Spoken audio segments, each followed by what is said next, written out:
അധ്യായം 38. കോടീശ്വരനായ ഭർത്താവ്. നീലിമ പിന്നിൽ നിൽക്കുന്ന ആളുകളെ കണ്ട് അമ്പരന്നുപോയി. അശ്വിന്റെ ക്ലാസ്സിലെ മറ്റു കുട്ടികളുടെ അമ്മമാരെല്ലാം നീലിമയ്ക്ക് പിറകിലുണ്ടായിരുന്നു. അവരെല്ലാം എന്തിനാണ് ഒരുമിച്ച് തന്റെ അടുത്തേക്ക് വന്നതെന്ന് നീലിമയ്ക്ക് മനസ്സിലായില്ല. മുമ്പത്തെ പോലെ പിന്നെയും എന്തെങ്കിലും പ്രശ്നമുണ്ടാകുമോ എന്ന് നീലിമ ഭയന്നു. എന്തെങ്കിലും പ്രശ്നമുണ്ടോ? എല്ലാവരെയും നോക്കി നീലിമ ചോദിച്ചു. അപ്പോൾ അമ്മമാരിൽ ഒരാൾ പറഞ്ഞു, ഒന്നുമില്ല നീലിമ മേഡം, ഞങ്ങള് വെറുതെ ഒന്ന് പരിചയപ്പെടാൻ വന്നതാ. രാവിലെ അതിന് പറ്റിയില്ല. അപ്പോഴേക്കും നിങ്ങളുടെ ഭർത്താവ് വേഗം പോയി കഴിഞ്ഞിരുന്നു. ആ സ്ത്രീ പറഞ്ഞത് കേട്ട് നീലിമ അവരെ അതിശയത്തോടെ നോക്കി. ആ സ്കൂളിൽ അശ്വിൻ ചേർന്നിട്ട് തന്നെ ഒരുപാട് ദിവസങ്ങളായി. എന്നിട്ടും ഇന്നേ വരെ ആരും അങ്ങനെ പരിചയപ്പെടാൻ വന്നിട്ടേയില്ല. ഇതിപ്പോ എല്ലാവർക്കും എന്തു പറ്റിയെന്നായിരുന്നു നീലിമ ആലോചിച്ചത്. നീലിമ എന്താ ആലോചിക്കുന്നത്? വേറൊരു സ്ത്രീ ചോദിച്ചു. ഒന്നുമില്ല, നീലിമ പറഞ്ഞു. എന്റെ മോളും അശ്വിനുമായി നല്ല കൂട്ടാണ്. കൂട്ടത്തിലെ മറ്റൊരു സ്ത്രീ പറഞ്ഞു. അവരുടെ കയ്യിൽ തൂങ്ങി നിന്നിരുന്ന 5 വയസ്സുകാരി അത് കേട്ട് ഉടനെ അശ്വിനെ നോക്കി പറഞ്ഞു, അതേ ആന്റി, അശ്വിൻ എന്റെ ബെസ്റ്റ് ഫ്രണ്ട് ആണ്. ആ കുഞ്ഞു പറഞ്ഞത് കേട്ട് നീലിമ അവളെ നോക്കി പുഞ്ചിരിച്ചു. അല്ല, ഇവന്റെ ഡാഡി പിക്ക് ചെയ്യാൻ വന്നില്ലേ? ഒരു സ്ത്രീ ചോദിച്ചു. നീലിമയുടെ ഭർത്താവ് വലിയ കോടീശ്വരനാണ് എന്ന കാര്യത്തിൽ അവർക്കാർക്കും തർക്കമില്ലായിരുന്നു. അവന്റെ ലിമിറ്റഡ് എഡിഷൻ കാറും ലുക്കും എല്ലാവരും ശ്രദ്ധിച്ചതാണ്. സിദ്ധാർത്ഥിന്റെ കാര്യം അവർ ചോദിച്ചത് നീലിമയ്ക്ക് ഇഷ്ടമായില്ല. എന്നാലും അവളത് പ്രകടിപ്പിച്ചില്ല. ഇല്ല, അദ്ദേഹം ജോലിയിലാണ്, നീലിമ പറഞ്ഞു. അവർ പിന്നെയും ഓരോന്നൊക്കെ ചോദിക്കാൻ തുടങ്ങിയപ്പോൾ നീലിമയ്ക്ക് മടുത്തു. അവൾ ഉടനെ അവരോട് അല്പം തിരക്കുണ്ടെന്ന് മാത്രം പറഞ്ഞിട്ട് അശ്വിനെയും കൂട്ടി അവിടെ നിന്നും വീട്ടിലേക്ക് പോയി. അവരാരും നീലിമയെ തടഞ്ഞില്ല. എല്ലാവർക്കും അവളോട് ഇതുവരെ ഇല്ലാത്ത ബഹുമാനം കൂടിയത് സിദ്ധാർത്ഥ് കാരണമാണെന്ന് അവൾക്ക് മനസ്സിലായി. വീട്ടിലെത്തിയ ശേഷം അശ്വിനെ മല്ലികയെ ഏൽപ്പിച്ച് നീലിമ കുളിക്കാനായി കയറി. അവൾ കുളി കഴിഞ്ഞ് വരുമ്പോഴേക്കും അശ്വിൻ ആഹാരം കഴിക്കാൻ തുടങ്ങിയിരുന്നു. മല്ലികാമേ, ഞാനൊന്ന് പുറത്തേക്ക് പോയി വരാം, അവനെ ഒന്ന് ഒരുക്കാവോ? നീലിമ പറഞ്ഞു. അവൾക്ക് തലവേദന എടുക്കുന്നത് പോലെ തോന്നിയത് കൊണ്ടാണ് നീലിമ അവനെ ഒരുക്കാൻ സഹായം ചോദിച്ചത്. എന്തിനാ മോളെ പെട്ടെന്ന് പുറത്തേക്ക് പോകുന്നത്? മല്ലിക ചോദിച്ചു. അത് എനിക്ക് 1-2 ഡ്രസ്സ് എടുക്കാനുണ്ട്. പിന്നെ അവനെ കുറെ നാളായില്ലേ പുറത്തേക്കൊക്കെ കൊണ്ടുപോയിട്ട്, നീലിമ പറഞ്ഞു. ഇത് നല്ല തമാശ. മോൾക്ക് ഡ്രസ്സ് വേണമെങ്കിൽ ഇവിടെ എത്തിക്കില്ലേ സിദ്ധമോൻ? അതിന് ഈ തലവേദനയും വെച്ച് മോള് പുറത്തു പോണോ? മല്ലിക ചോദിച്ചു. അത് നീലിമയ്ക്ക് എന്തോ ഇഷ്ടമായില്ല. സിദ്ധാർത്ഥിന് അതൊക്കെ ബുദ്ധിമുട്ടാവുമെന്ന് അവൾക്ക് തോന്നി. മാത്രവുമല്ല, സിദ്ധാർത്ഥിന്റെ യഥാർത്ഥ ഭാര്യയാണ് താനെന്ന് കരുതിയാണ് ഇവർ ഇതൊക്കെ പറയുന്നത്. അങ്ങനെ ഒരു ഔദാര്യം തനിക്ക് വേണ്ട. പോണം മല്ലികാമേ, ഞാൻ റെഡിയായി വരാം, നീലിമ അത്രമാത്രം പറഞ്ഞിട്ട് ഉടനെ മുറിയിലേക്ക് പോയി. മല്ലിക പിന്നെ അവളെ തടയാൻ ശ്രമിച്ചില്ല. നീലിമ ഒരു കാര്യം തീരുമാനിച്ചാൽ മാറില്ല എന്ന് മല്ലികയ്ക്ക് ഇപ്പോൾ അറിയാം. മല്ലിക അശ്വിനെ ഒരുക്കിക്കൊണ്ടു വന്നപ്പോഴേക്കും നീലിമയും വന്നിരുന്നു. അപ്പോ ഞങ്ങൾ പോയി വരാം മല്ലികാമേ. എന്നാലും ഒറ്റയ്ക്ക് പോണോ മോളെ? മല്ലിക ചോദിച്ചു. ആ സ്ത്രീക്ക് തന്നോടുള്ള സ്നേഹം കണ്ട് നീലിമ അവരെ നോക്കി പുഞ്ചിരിച്ചു. ഒറ്റയ്ക്ക് പോയി ശീലിക്കുന്നത് നല്ലതല്ലേ മല്ലികാമേ? നീലിമ പറഞ്ഞു. പെട്ടെന്ന് പിന്നിൽ നിന്ന് സിദ്ധാർത്ഥ് പറഞ്ഞു. അതെ, ഒറ്റയ്ക്ക് പോണ്ട, വണ്ടിയിൽ കയറിക്കോ, ഞാൻ വരാം കൂടെ. സിദ്ധാർത്ഥ് പറഞ്ഞത് കേട്ട് നീലിമ അതിശയത്തോടെ അവനെ നോക്കി. ഇയാളെ കൊണ്ട് തോറ്റല്ലോ ഷെടാ, നീലിമ മനസ്സിൽ പറഞ്ഞു. എന്താ, വരുന്നില്ലേ? സിദ്ധാർത്ഥ് ചോദിച്ചു. ആ, വരുവാ, നീലിമ പറഞ്ഞു. അത് കേട്ട് അശ്വിന് ഭയങ്കര സന്തോഷം തോന്നി. മല്ലികയ്ക്കും അപ്പോഴാണ് ആശ്വാസം തോന്നിയത്. നീലിമയെയും അശ്വിനെയും തനിച്ചു വിടാൻ അവർക്കൊട്ടും ധൈര്യമില്ലായിരുന്നു. സിദ്ധാർത്ഥ് കാറിൽ നീലിമയ്ക്കും അശ്വിനുമൊപ്പം പോകുന്നത് കണ്ടപ്പോൾ മല്ലികയുടെ മനസ്സ് നിറഞ്ഞു. സിദ്ധാർത്ഥ് കാറ് 10 നിലകളുള്ള വലിയൊരു ഷോപ്പിന്റെ മുന്നിൽ കൊണ്ടു നിർത്തി. കടയുടെ വലിപ്പം കണ്ടപ്പോൾ നീലിമ അതിശയിച്ച് അവനെ നോക്കി. അല്ല, ഇത്ര വലിയ കടയിലേക്ക് എന്തിനാ വന്നത്? എന്റെ കയ്യില് അതിനു മാത്രമുള്ള കാശൊന്നും ഇല്ലാട്ടോ, നീലിമ പറഞ്ഞു. സിദ്ധാർത്ഥ് അത് കേട്ട് മറുപടി പറയാതെ അവളെ നോക്കി. എന്റെ കൂടെ വന്നാ എനിക്ക് സൗകര്യമുള്ള കടയിലേക്ക് കയറാൻ പറ്റൂ. പറ്റില്ലേൽ വരണ്ടായിരുന്നല്ലോ, സിദ്ധാർത്ഥ് പറഞ്ഞു. ഷേടാ, തന്നോട് ഞാൻ പറഞ്ഞോ കൂടെ വരാൻ? നീലിമ ചോദിച്ചു. സിദ്ധാർത്ഥ് അതിന് മറുപടി പറയാതെ കാർ ഒതുക്കിയ ശേഷം അശ്വിനെയും എടുത്തുകൊണ്ട് ഷോപ്പിലേക്ക് നടന്നു. നീലിമയും അവർക്ക് പിന്നാലെ ചെന്നു. ആ ഷോപ്പിന്റെ പേര് എവിടെയോ കേട്ടു മറന്നതുപോലെ നീലിമ നോക്കി. അപ്പോൾ സിദ്ധാർത്ഥ് അകത്തേക്ക് കയറിയിരുന്നു. അവനെ കണ്ട ഉടനെ അവിടുത്തെ മാനേജർ താര അങ്ങോട്ട് ഓടി വന്നു. സർ, വരുന്ന കാര്യം പറഞ്ഞില്ലല്ലോ. വരൂ, അവൾ ഭവ്യതയോടെ പറഞ്ഞു. മിസ് താര, ഈ കുട്ടിക്ക് പാകമാകുന്ന വസ്ത്രങ്ങൾ എടുക്കാനും സഹായിക്കൂ. വേഗം വേണം, സിദ്ധാർത്ഥ് പറഞ്ഞു. അപ്പോഴാണ് താര നീലിമയെ ശ്രദ്ധിക്കുന്നത്. സിദ്ധാർത്ഥിന്റെ പിന്നിൽ നിൽക്കുന്ന ആ സുന്ദരി എന്തായാലും അവന് പ്രിയപ്പെട്ട ആരോ ആണെന്നും അവൾക്ക് തോന്നി. സിദ്ധാർത്ഥ് സാധാരണയായി ആർക്കൊപ്പം അങ്ങനെ ഡ്രസ് എടുക്കാൻ വരാറില്ല. അങ്ങനെയുള്ള അയാൾ സമയം ചിലവാക്കി കൂടെ വരണമെങ്കിൽ ആ വന്നത് നിസാരക്കാരിയല്ല എന്ന് തോന്നിയ താര ഉടനെ നീലിമയുടെ അടുത്തേക്ക് ചെന്നു. വരൂ മേഡം, നമുക്ക് നോക്കാം. താര നീലിമയെ ക്ഷണിച്ചു. ചെറിയ ഏതെങ്കിലും കടയിൽ ചെന്ന് വസ്ത്രമെടുക്കാൻ ഇറങ്ങിയ നീലിമയ്ക്ക് ഇതെല്ലാം പുതുമയായി തോന്നി. അവൾ താരയുടെ കൂടെ അകത്തേക്ക് നടന്നു. സിദ്ധാർത്ഥ് അശ്വിനൊപ്പം വെയിറ്റിംഗ് ഏരിയയിൽ കാത്തിരുന്നു.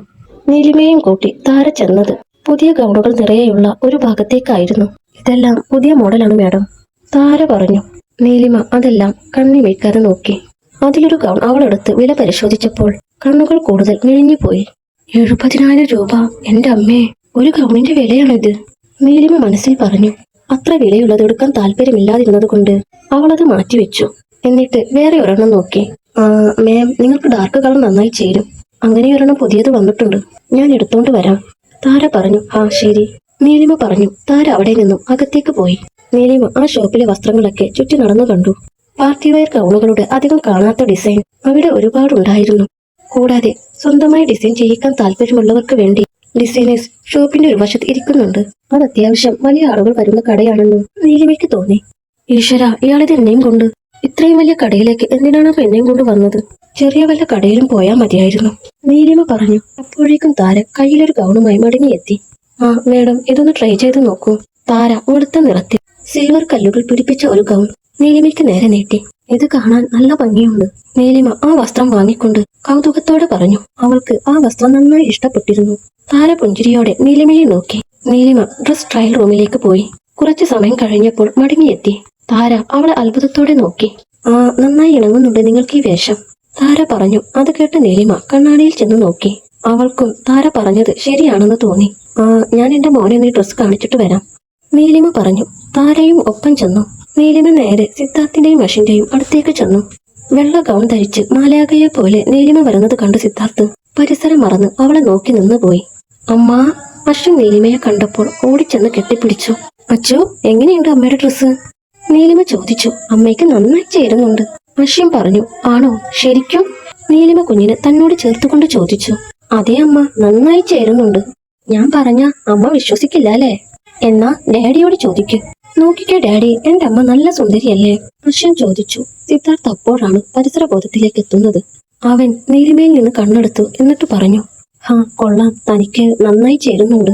സിദ്ധാർത്ഥ് പറഞ്ഞത് കേട്ട് നീലിമയ്ക്ക് നല്ല സന്തോഷം തോന്നി. ഇതെല്ലാം കേട്ട് അമ്പരന്ന് നിൽക്കുകയായിരുന്നു ഷോപ്പിലെ മാനേജർ താര. അശ്വിൻ സിദ്ധാർത്ഥിനെ ഡാഡി എന്ന് വിളിച്ചപ്പോൾ അവൾക്ക് അത്ഭുതം തോന്നി. നിലവിൽ സിദ്ധാർത്ഥ് വിവാഹിതനല്ല, പിന്നെ എങ്ങനെയാണ് അശ്വിന്റെ അത്രയും പ്രായമുള്ള ഒരു കുഞ്ഞ് അവന് ഡാഡി എന്ന് വിളിക്കുന്നത്? താര മനസ്സിൽ ആലോചിച്ചു.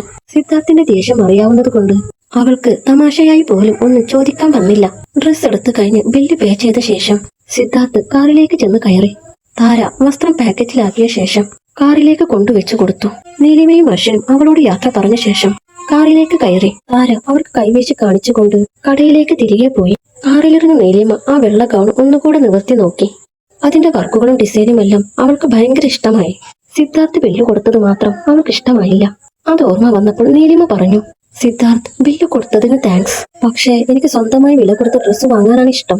സോ എത്രയാണ് ഇതിന്റെ വില? അത് ഞാൻ നിങ്ങൾക്ക് തരാം. നീ എന്റെ വൈഫ് റോളല്ലേ ചെയ്യുന്നത്, അതിന് പാരിതോഷികമായി കൂട്ടിയാൽ മതി, സിദ്ധാർത്ഥ് പറഞ്ഞു. അത് വേണ്ട സിദ്ധാർത്ഥ്, കാരണം നമ്മൾ തമ്മിൽ അങ്ങനെ ഒരു കാശിന്റെ കാര്യം വരുന്നത് എനിക്കിഷ്ടമല്ല, നീലിമ പറഞ്ഞു. അവൾ വളരെ സത്യസന്ധമായാണ് പറയുന്നതെന്ന് മനസ്സിലാക്കിയ സിദ്ധാർത്ഥ് ഉടനെ പറഞ്ഞു. എന്നാ ഒരു കാര്യം ചെയ്യൂ, നീ പൈസ തന്നേക്ക്. ഈ ഡ്രസ്സിന് ഏതാണ്ട് 1,00,000 രൂപയുടെ അടുത്തേക്ക് വരും. സിദ്ധാർത്ഥ് പറഞ്ഞത് കേട്ട് നീലിമ ഞെട്ടിപ്പോയി. എന്താ, 1,00,000? ഒരു ഡ്രസ്സിനോ? നീലിമ ചോദിച്ചു. പക്ഷെ സത്യത്തില് ആ ഡ്രസ്സിന് ആ പറഞ്ഞതിനേക്കാളും വിലയുണ്ട്. പല രാജ്യങ്ങളിൽ നിന്നും ഇമ്പോർട്ട് ചെയ്ത കല്ലുകളൊക്കെയാണ് ആ ഡ്രസ്സിൽ ഫിറ്റ് ചെയ്തേക്കുന്നത്. അതാ അത്രയും വില. പിന്നെ നീ എന്റെ വൈഫ് റോൾ ചെയ്യുന്നത് കൊണ്ട് വില കുറച്ച് പറഞ്ഞതേ ഉള്ളൂ. അപ്പോ ഇന്ന് തന്നെ അതിന് തരുവായിരിക്കും അല്ലേ? സിദ്ധാർത്ഥ് ചോദിച്ചു. പുല്ല്, പറയണ്ടായിരുന്നു, നീലിമ മനസ്സിൽ പറഞ്ഞു. അവളുടെ ധർമ്മസങ്കടം ശ്രദ്ധിച്ച സിദ്ധാർത്ഥിന് ചിരി വരുന്നുണ്ടായിരുന്നു. ഡിയർ ഇൻഡിപെൻഡന്റ് വുമൺ, ഒരു കാര്യം ചെയ്യാം. തൽക്കാലം ഞാൻ ഈ കടം ഒരു നോട്ടിൽ എഴുതി വെക്കാം. നീ കുറേശ്ശെ തിരിച്ചു തന്നാ മതി, സിദ്ധാർത്ഥ് പറഞ്ഞു. ശരി, നീലിമ തലയാട്ടി. സിദ്ധാർത്ഥ് ഉടനെ ഒരു നോട്ടെടുത്ത് അതിൽ കണക്കെഴുതിയ ശേഷം നീലിമയെ കൊണ്ട് സൈൻ ചെയ്യിപ്പിച്ചു.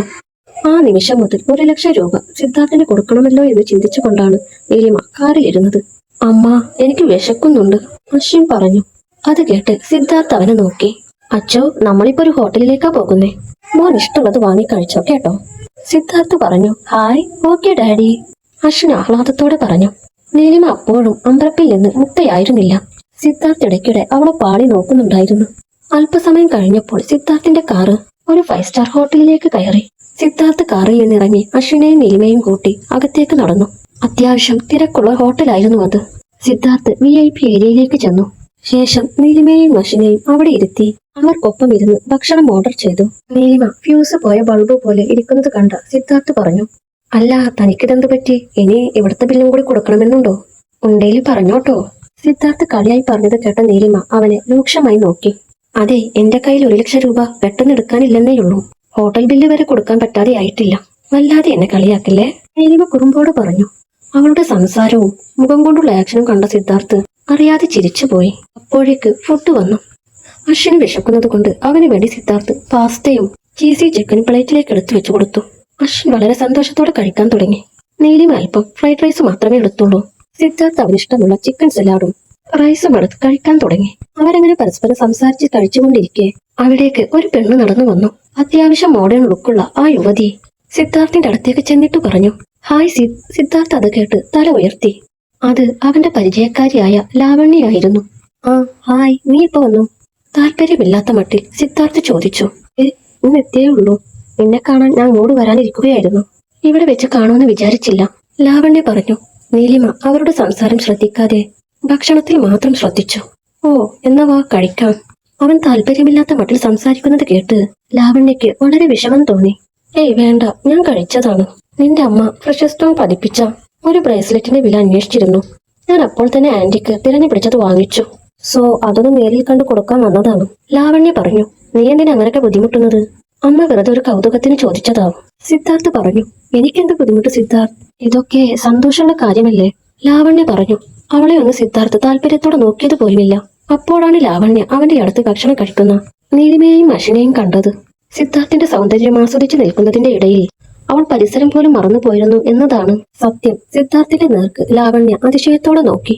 അവൻ അങ്ങനെ ഒരു പെണ്ണിന്റെ ഒപ്പം നടക്കുന്നത് അവൾക്ക് ഇതുവരെ കണ്ടിട്ടില്ല. നീലിമ ആരാണെന്നറിയാൻ ലാവണ്യക്ക് കൗതുകം തോന്നി. അല്ല സിദ്ധാർത്ഥ്, ഇതാരാ? ലാവണ്യ ചോദിച്ചു. അവൻ എന്താണ് പറയുന്നതെന്നറിയാൻ നീലിമ അപ്പോൾ സിദ്ധാർത്ഥിന്റെ മുഖത്തേക്ക് നോക്കി.